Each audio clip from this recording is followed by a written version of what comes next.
Gracias, Salvador, por la Bienvenido, presentación. bienvenido.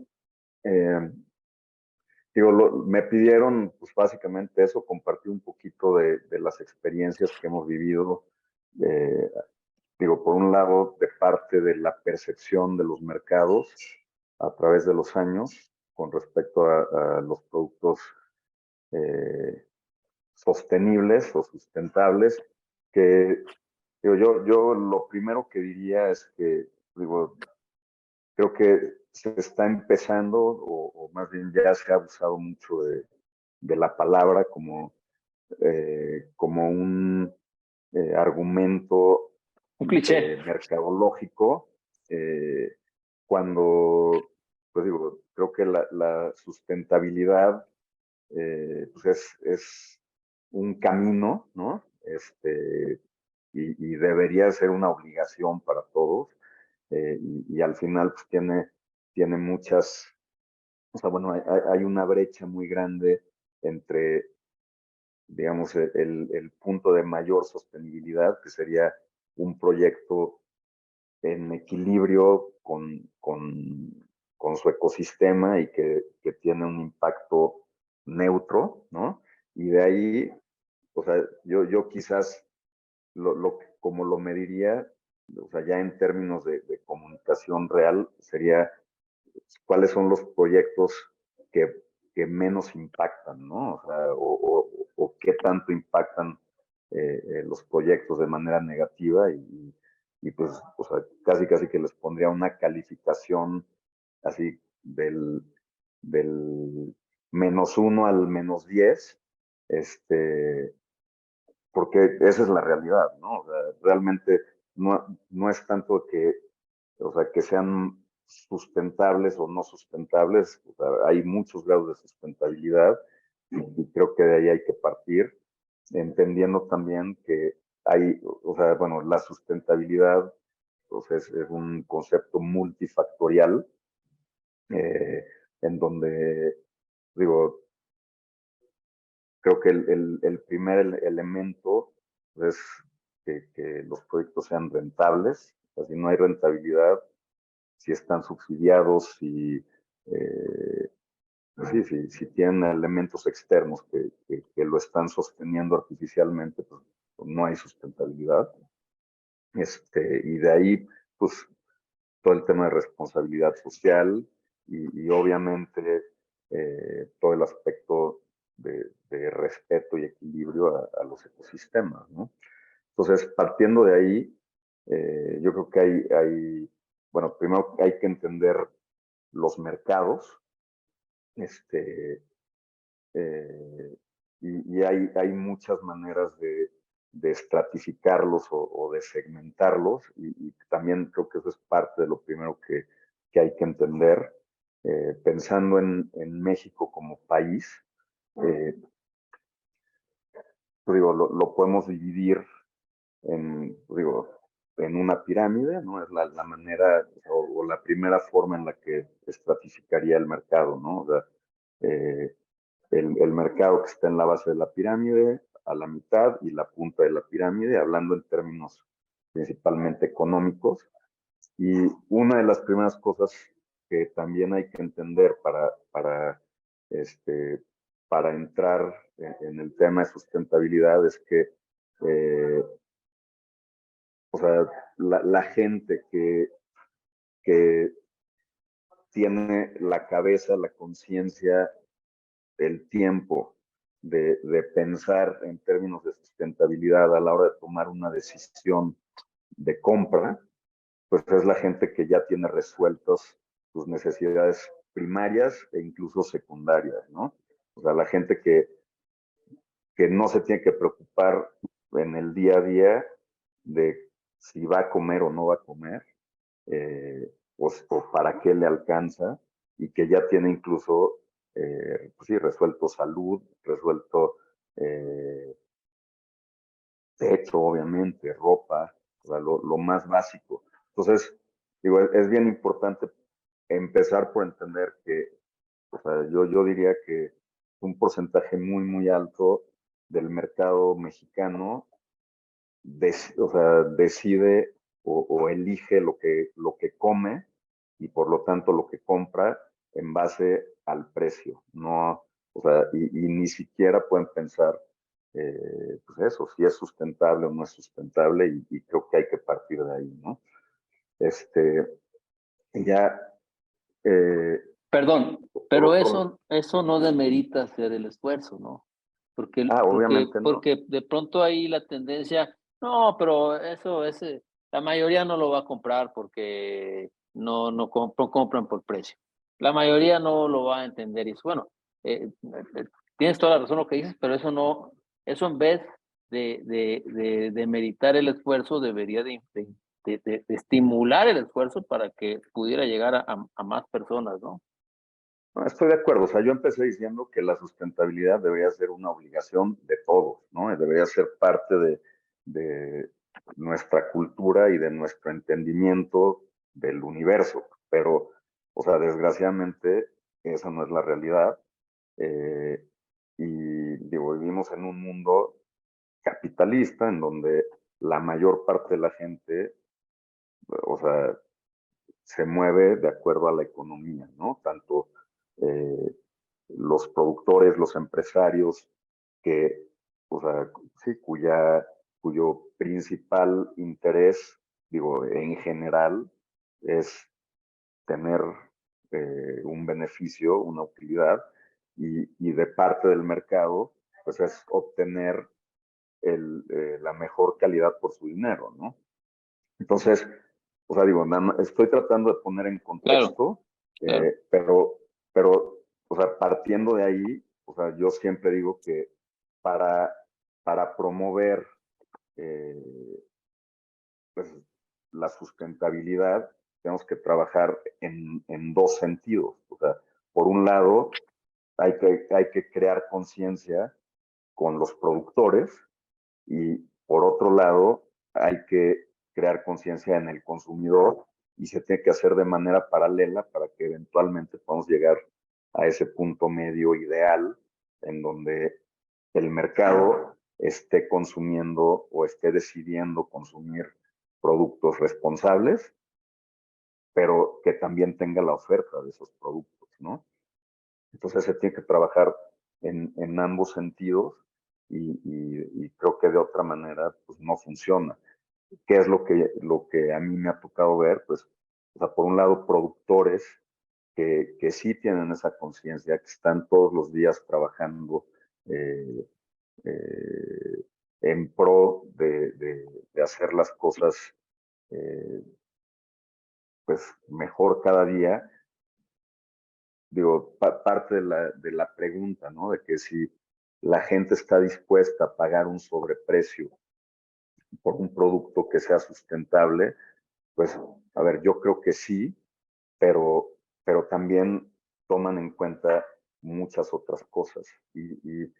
Por ejemplo, eh, te puedo decir que pensando, o sea, en esos estratos de mercado en México, pues en la base de la pirámide tienes tilapia, tienes bagre, tienes ese tipo de productos acuícolas que compiten con productos pesqueros pues de muy bajo costo. O sea, en México todavía tenemos tal abundancia de recursos pesqueros que, digo, puedes conseguir una merluza sin cabeza increíble ya congelada a 30 pesos el kilo, puedes conseguir curvina, puedes conseguir sierra, puedes conseguir, digo, muchos pescados de gran calidad a 15 pesos, 20 pesos, 30 pesos. Obviamente te estoy hablando de precios de playa, pero si los llevas digamos, a un mercado de la viga, estás hablando de 50, 70 pesos el kilo, ¿no? Con respecto a los mismos 60, 70, 80 pesos que te cuesta una tilapia entera. Y ahí ya también te estás yendo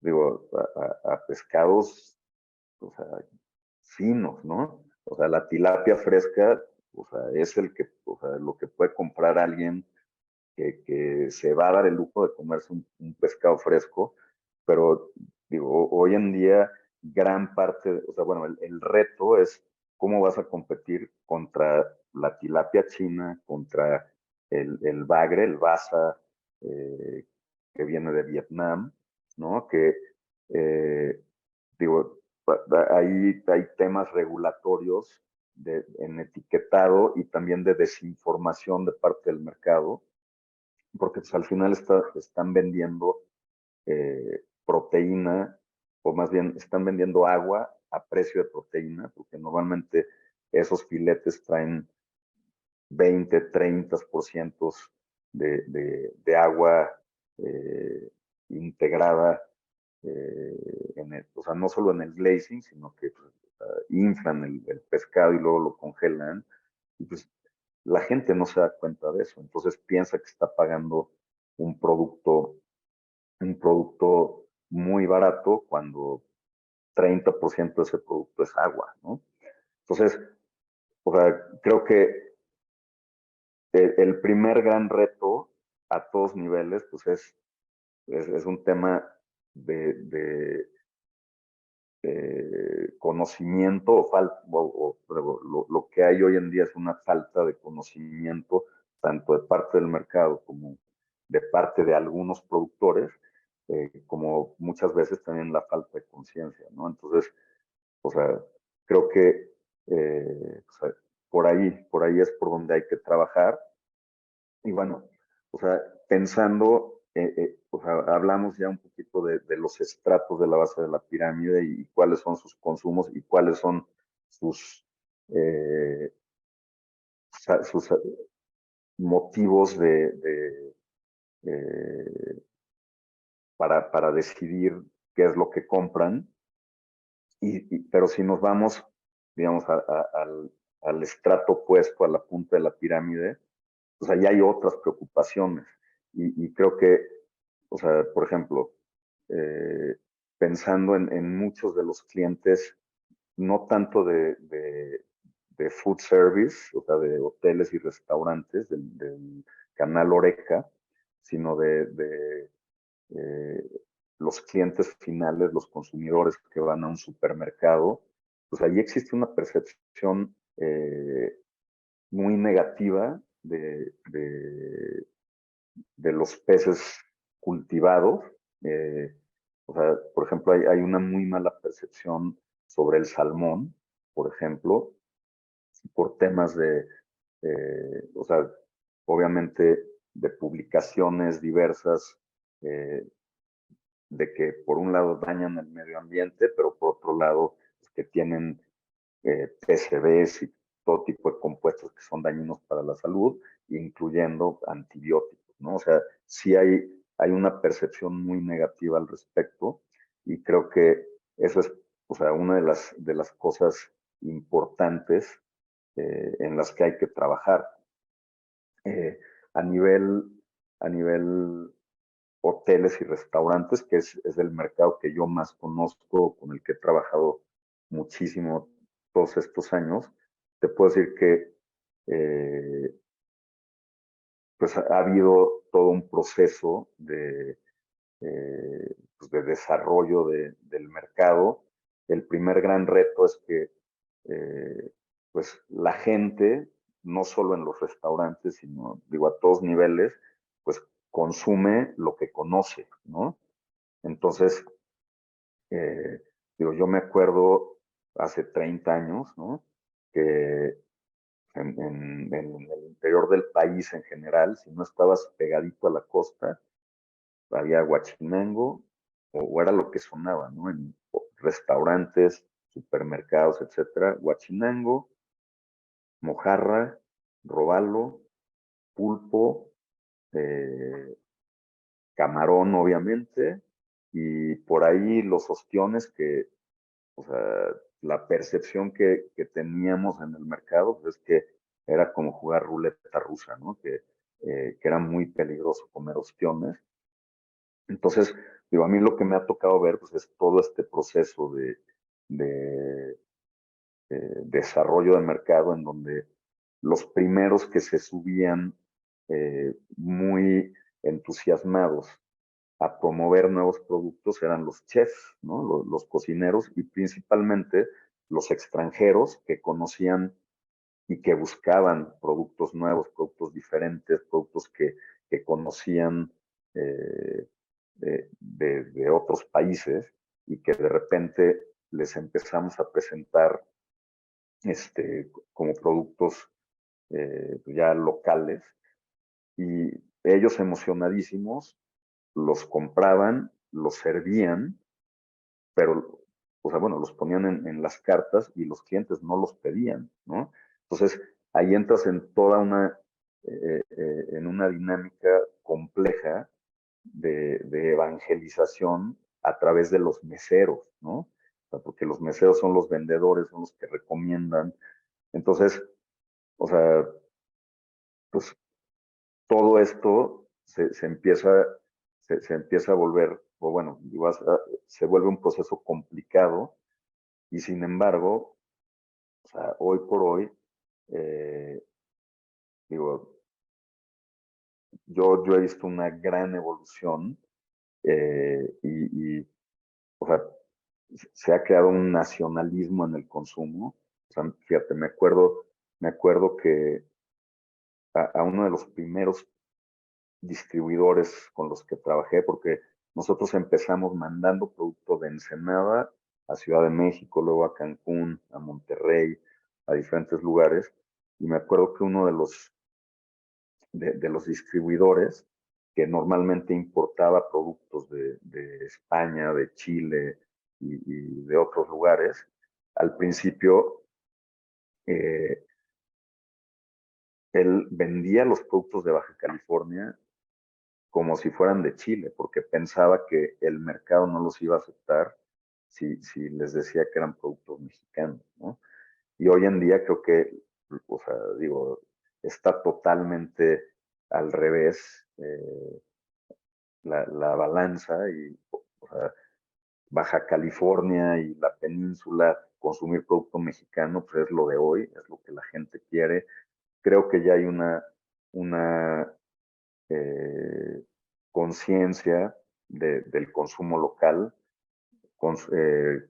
conciencia de no crear huella de carbono. Y por otro lado, y que es creo que la oportunidad más grande, los consumidores se han ido dando cuenta de lo práctico, o sea, digo, aparte de la gran calidad, y no solo que es una calidad muy alta, sino que es una calidad constante, la de los productos cultivados, es la constancia, ¿no? O sea, para la mayoría de los restaurantes, de los establecimientos, es eh, muy difícil trabajar con productos pesqueros que eh, si dependes pues, de la luna, del clima, de, eh, sí, de que, sí, de las migraciones, de las especies, etcétera, pues un día tienes un pescado, otro día tienes otra especie, un día es de un tamaño,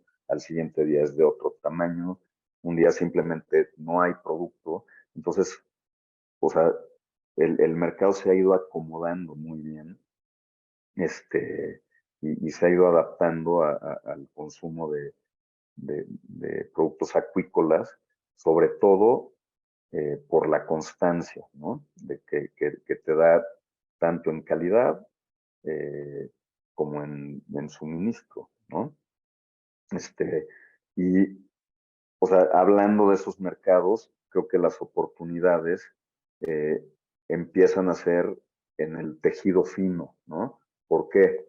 Eh, digo, o sea, una de las comparaciones que yo hago cuando, eh, digo, cuando empiezas a ver que en México todavía, eh, digo, hay muchísima oferta de pescados de muy alta calidad silvestre.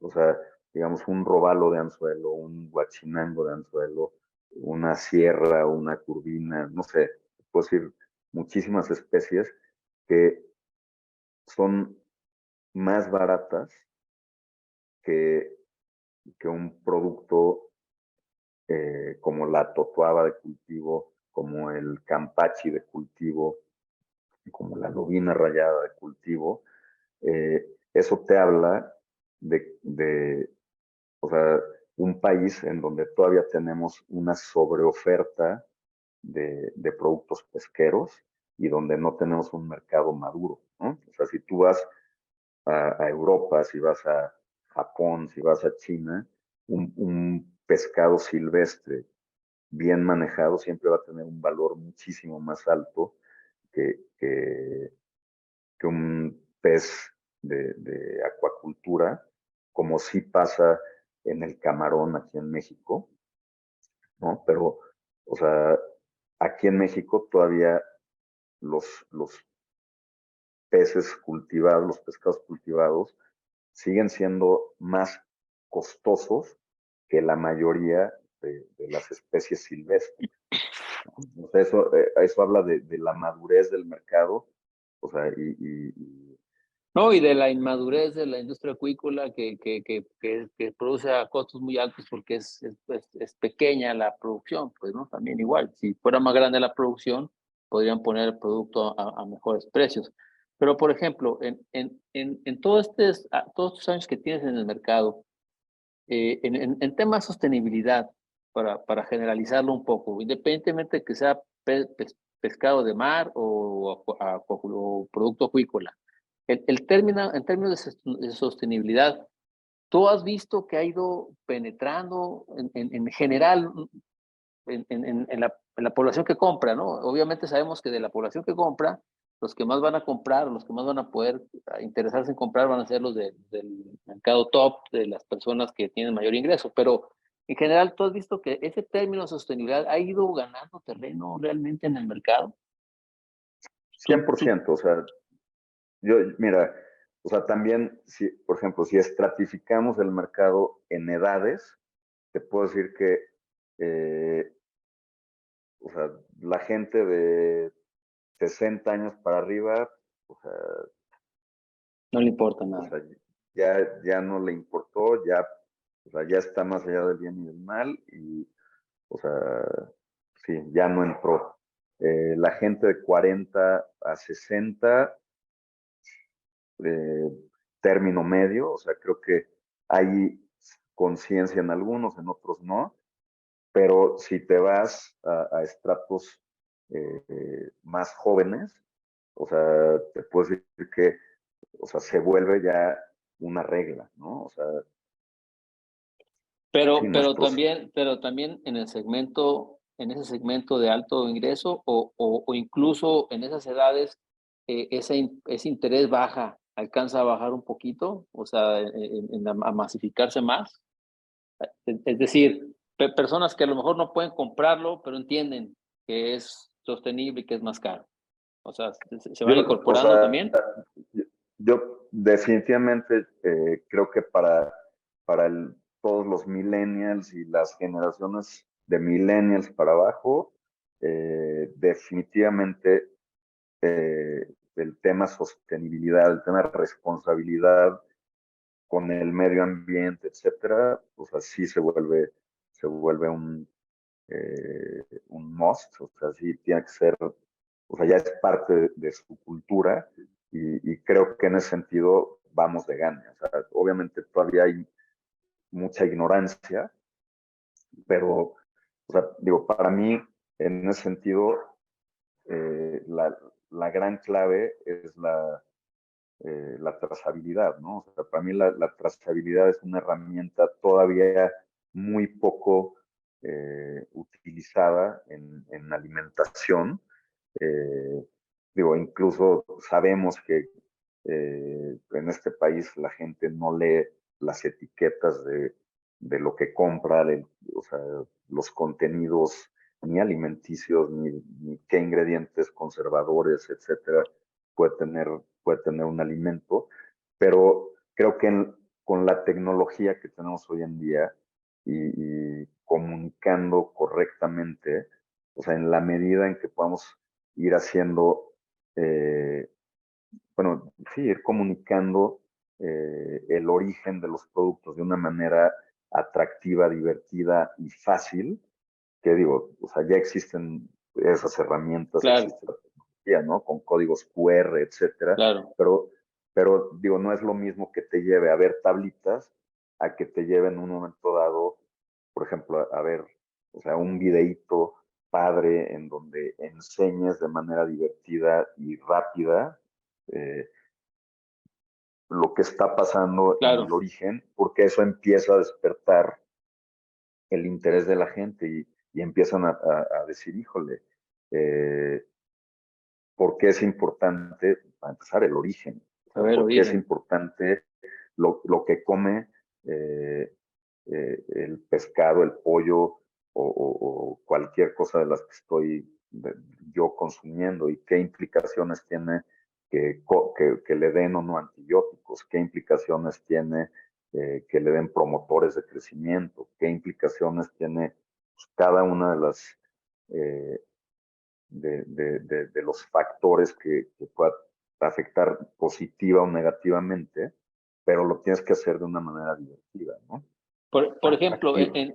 en toda esa experiencia, en todos estos años, eh, ¿te ha tocado ver algún ejemplo de alguna empresa acuícola, principalmente, que haya hecho un esfuerzo por comunicar el mensaje de sostenibilidad y darle importancia a ese concepto y del origen, lo que estamos comentando, y que haya tenido algún relativo éxito?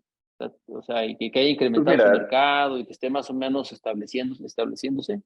¿Sí se puede? pues ¿Qué es mira, decir? o sea, uno de los ejemplos, o sea, en los que se ha dado de manera muy, muy natural es la totuaba, ¿no? O sea, digo, la totuaba, digo, siendo un producto que tiene una historia propia, ¿no? Al ser endémico, mexicano, eh, que, digo, estuvo en peligro de extinción y que hay, digo, muchas cosas pasando alrededor de este producto, pues ha sido una experiencia bien interesante porque eh, la poca gente que, que tiene, o, digo, hoy en día creo que, o sea, ha ido permeando el producto y la historia del producto en muchas personas, pero te puedo decir que hace 10 años o hace 15, la poca gente que había escuchado de la totuaba, pues eran la gente del noroeste de México, o que tenían familia en el noroeste de México, y que alguna vez la habían probado. O sea, por ejemplo, mi abuela, que era de Nayarit y que vivió muchos años en Mazatlán, ella se acordaba de que de vez en cuando comían totuaba, ¿no? Cuando ella era niña o cuando era joven. Eh, pero de ahí en fuera, muy poca gente lo había escuchado y quien lo había escuchado o quien lo ha escuchado, o sea, muchos de los que han escuchado de la totuaba hoy en día, pues lo escuchan en un contexto muy negativo, ¿no? O sea, está en veda, eh, prohibida, por la pesca de la totuaba, la vaquita marina está en extinción y hay temas políticos, hay temas económicos negativos relacionados a todo esto. Entonces, o sea, la mente de la gente está en ese contexto negativo. Y sí o sea, nos sigue pasando todavía que llegan personas a un restaurante en donde ven totuaba en el menú y se escandalizan. O sea, digo, tratamos siempre de que en los menús pongan totuaba de cultivo, totuaba cultivada, este, y que todos los meseros estén muy enterados de qué es, de dónde viene, etcétera. Pero te puedo platicar que, o sea, una vez en un hotelito en Polanco, en el restaurante, llegó a comer alguien, o sea, que trabajaba en la Profeta, imagínate, que no estaba enterado de que, eh, de que había un cultivo de totuaba. Entonces llegó y desde ahí se quiso colgar las medallitas y empezó a hablar así, y llegaron ejército, ministerio público, o sea, digo, todas las fuerzas este, del país, ¿no? Del orden, del Para, orden. ajá, para hacer una redada, acordonaron el lugar y se querían llevar a todos, ¿no? Y clausurar, etcétera. Entonces tuvimos que, digo, mandarles todas, Claro, todas claro, las sí, constancias de que era un identificar y todo producto eso. legal, etcétera, y al final no pasó nada, pero por ejemplo ese cliente nunca jamás Volvió a quiso comprar. volver Sí, súper. a consumir tilapia, ¿no? Digo, perdón, totuaba. Pero te puedo decir de un ejemplo totalmente contrario en Monterrey, en donde en uno de los restaurantes más importantes y populares de Monterrey, igual se quejó alguien en redes sociales y empezó a hacer un escándalo.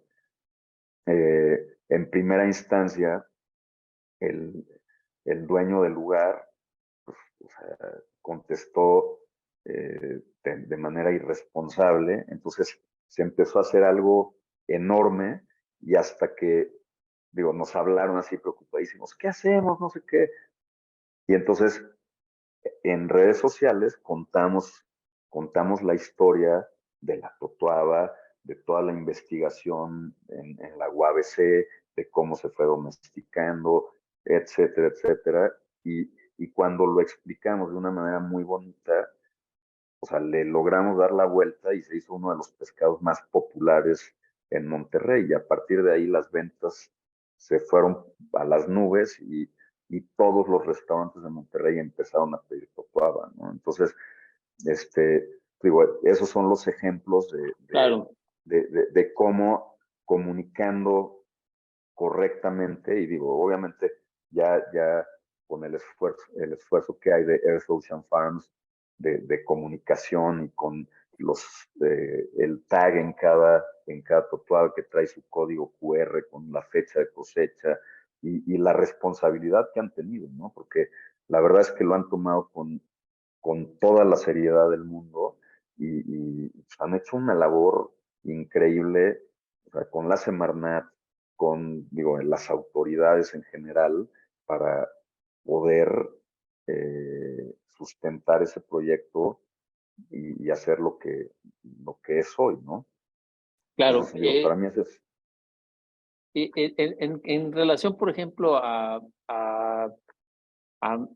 pues, vender el concepto de la sostenibilidad del producto, es más fácil en restaurantes donde de cocina de autor, digamos, ¿no? Que el chef es no una cadena de restaurantes, sino el restaurante de un chef, por ejemplo, que en autoservicios. O sea, ese Pues es, mira, o sea, curiosamente, mira, hay de todo, o sea, por un lado, o sea, los pocos chefs que son muy conscientes, muy responsables y que realmente están subidos en esa ola de hacer las cosas bien por convicción. Esos son bien poquitos. Luego hay otros que están subidos en la ola de la moda, ¿no? O sea, porque si hay una tendencia mundial en restaurantes de cierto nivel, pues de que tienes que consumir local y de que tienes que hacer eh, labor social para pertenecer a un grupo muy selecto, ¿no? Pero también pues, hay cadenas grandes de hoteles, sobre todo, y algunas de restaurantes, pero o sea, te puedo decir que cadenas como Hilton, cadenas como Iberostar, eh, cadenas sí, grandes e importantes a nivel mundial de hoteles, o sea, ya como parte de su política es volverse totalmente mm, sustentables en cuanto a consumo, entonces solamente pueden comprar eh, productos certificados MSC, ASC, BAP o o sea, si es de pesquería, pues por lo menos que estén en un FIP registrado, ¿no? O sea, sí, o sea, empieza a haber ese cambio. de, Aquí de, lo ha de, hecho de manera. ¿De cuánto tiempo para acá has visto eso? Ese cambio en Eso, en esos corporativos, ¿no? como de 5 años para acá. O sea, También relativamente, es reciente, relativamente es reciente. bastante reciente, sí. Y También, perdón que te interrumpa, es tajante, o sea, solamente vamos a comprar pescado certificado de acuacultura a ver, o de pesca. En esos casos, pesca o acuacultura. en esos casos, ¿no? Esos restaurantes, de No, esas cadenas, ¿es tajante? pues no es tajante porque de entrada, o sea, la No hay primera todo, limitante es, pues es que, no, a ver, no hay oferta, no solo no hay todo, hay poco, o sea, hay sí, no hay poco que oferta. realmente esté certificado o que, o sea, y si está certificado, no necesariamente cumple con los estándares de calidad o con los estándares de precio, ¿no? Porque puede ser hacia los dos lados. Este, Uf, pero bueno, también hay una tendencia definitivamente en autoservicios. Este, ahí te puedo hablar, o sea, digo, para mí el autoservicio, que bueno, es más un club de descuento, Costco, o sea, son unos cuates que, o sea, que vienen del estado de Washington, en Estados Unidos, gente sumamente visionaria, con mucha responsabilidad en todos sentidos. O sea, un modelo de negocio muy padre, la verdad. Y ellos, o sea, por más que les gusta la calidad y, o sea, traer cosas innovadoras, etcétera, por política, o sea, no pueden meter absolutamente nada que no tenga una certificación reconocida, ¿no?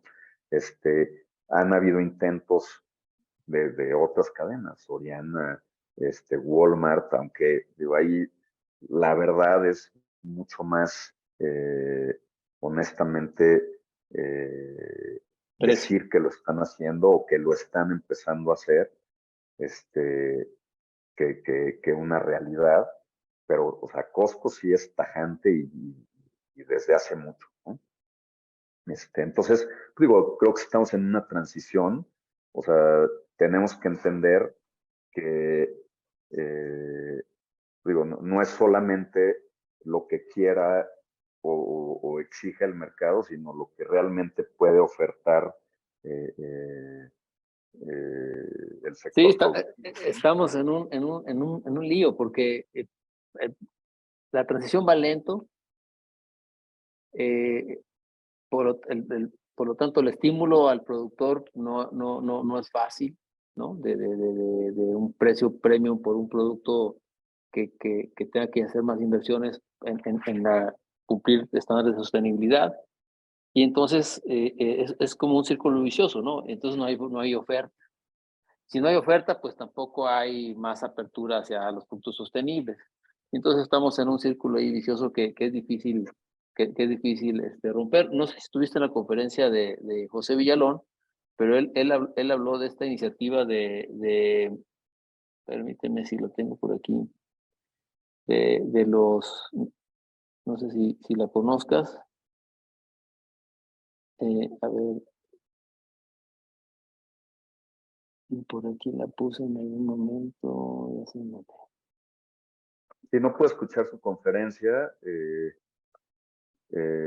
pero digo, aquí en México hay esfuerzos muy interesantes. Creo que eh, el esfuerzo más importante para conectar a la cadena de valor eh, y cada vez más enfocado a la sustentabilidad es Come Pesca con la campaña Pesca con Futuro, ¿no?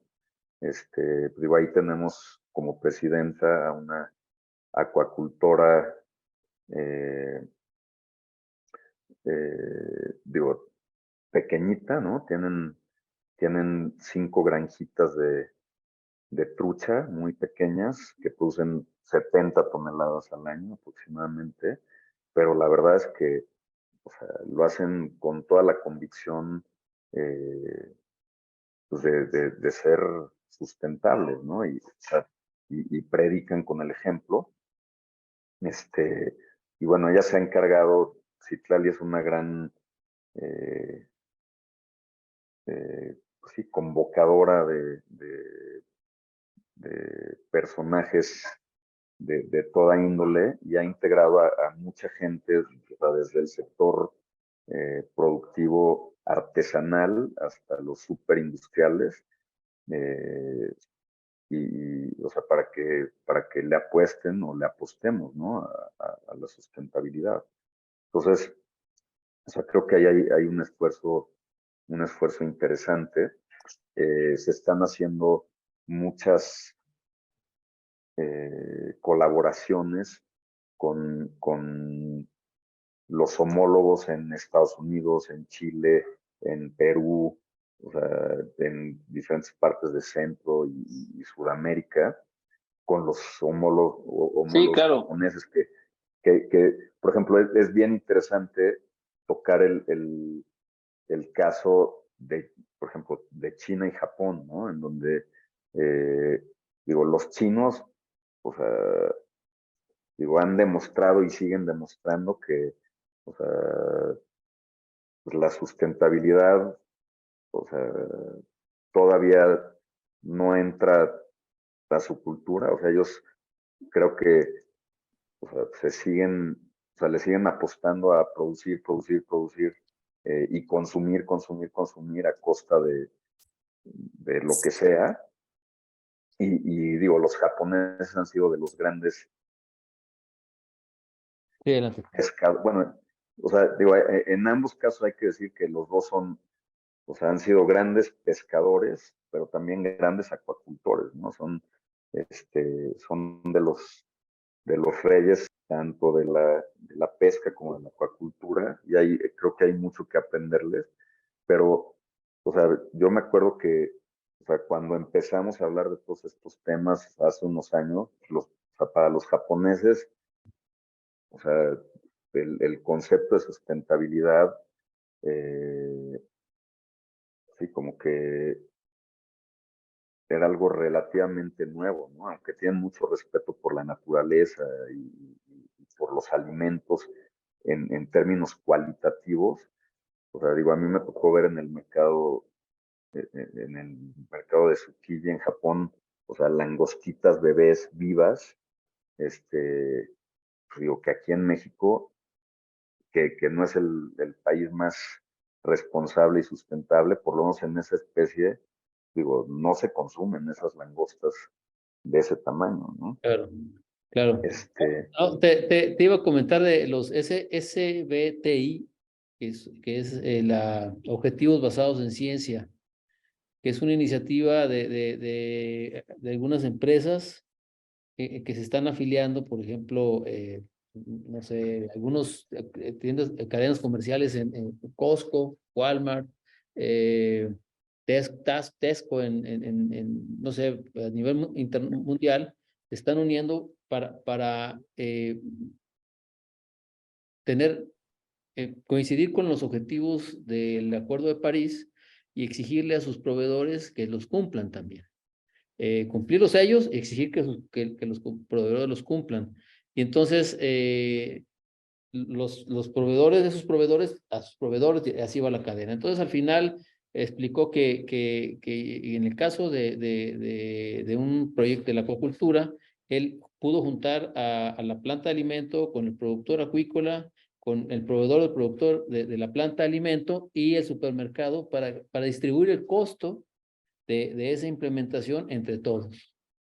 Y parece que va por buen camino. Entonces ahora es como una tendencia que se está formando, como una posible salida, ¿no? Porque finalmente alguien tiene que pagar, modernizarse en un sentido sustentable tiene un costo. Y alguien tiene que pagarlo, pues al final de cuentas, ¿no? Lo ideal es que lo pague el mercado, pero para que lo pague el mercado tiene que estar toda la cadena unida, ¿no? E incluso, Totalmente. incluso eh, incorporar al mercado al entendimiento de que así tiene que ser, porque no es algo que pensamos que sea una buena idea, sino es algo que es necesario hacer a estas alturas ya Mira, del cambio climático, ¿no? para mí la experiencia definitivamente ha sido que entre más involucres a todos los integrantes de la cadena Esa es la idea. a entender el proceso completo Esa es la y idea. no solo a entenderlo, sino a aportar tanto económicamente como con conocimiento, pues en esa medida es como vas a poder ir avanzando mucho más fácil, ¿no? Y ese tipo de iniciativas que mencionas, o sea, se está dando a diferentes niveles en diferentes partes del mundo. Por ejemplo, ahorita estamos en pláticas con eh, algo que se llama CPACT, que es una asociación de las empresas distribuidoras de pescados y mariscos más importantes de Estados Unidos, y hay por ahí un par de empresas canadienses que, o sea, con un interés común de desarrollar proveedores que les puedan ofrecer productos sustentables, o sea, ellos, o sea, están poniendo lana para desarrollarlos en el sentido que ellos necesitan. Entonces, digo, es exactamente lo mismo, ¿no? Sí, va un cambio, pero bueno, nos has abierto un poco los ojos en algunos aspectos, por ejemplo, en recordar que la mayoría de las personas en la mayoría de los países no tienen opción de comprar productos sostenibles y son más caros, ¿no? Y hay que pensar en nichos más pequeños y cómo desarrollarlos e irlos incorporando. Eh, A mí, digo, lamentablemente, perdón, me gustaría así nada más sembrar una semillita ah, en toda la gente que está escuchando y que se dedica a la producción de alimento, ¿no? Para acuacultura. Y es que eh, a diferentes, o sea, digo, con diferentes especies y a diferentes niveles, digo, de lo que no cabe duda es de que somos lo que comemos, ¿no? Y que la calidad del alimento que tú le das a cualquier especie, pues te va a dar un resultado diferente, ¿no? Y apostándole a la diferenciación, o sea, creo que, o sea, en la producción de alimentos, o sea, cada vez se va a polarizar más eh, eh, la tendencia hacia los commodities que van pues, hacia generar producciones masivas de alimento o los productos diferenciados, especializados. Y pensando en los productos diferenciados, a mí lo que me ha tocado, que, o sea, digo, yo, pues, ese es el mercado que más conozco y creo mucho en que ahí hay una oportunidad bien interesante de la punta de la pirámide. Ahí, o sea, como que entre más empecemos a jugar con dietas muy diferenciadas que te puedan dar productos muy diferenciados, y les voy a poner un ejemplo, o sea, nos pasó con algún proveedor que eh, estaba criando un tipo de jurel aquí en México para, o sea, que iba al mercado japonés, ¿no? Para consumirlo crudo, y estaban consumiendo un alimento, o sea, con una formulación principalmente a base de harina de pescado, harina de algas y algo de carbohidratos, pero en un momento dado cambiaron la dieta y o sea, te comías un sashimi de ese jurel y sabía a croquetas de perro, ¿no? Así literalmente. Entonces, o sea, creo que es bien importante pensar a qué mercado quieres ir para, pues, para formular tus dietas, no solo pensando en, en, en términos de crecimientos, de eficiencias, etcétera, sino también pensando o sea, y ahí mi mejor ejemplo sería el jamón ibérico de bellota, ¿no? O sea, si tú a ese cerdito le das bellotas, te sale un jamón increíble que sabe a bellotas. Si le das cualquier otra cosa, pues es otra calidad y baja mucho el valor, ¿no? Entonces creo que ahí hay una oportunidad interesante, ¿no? Para jugar con, claro. con, con, con las formulaciones.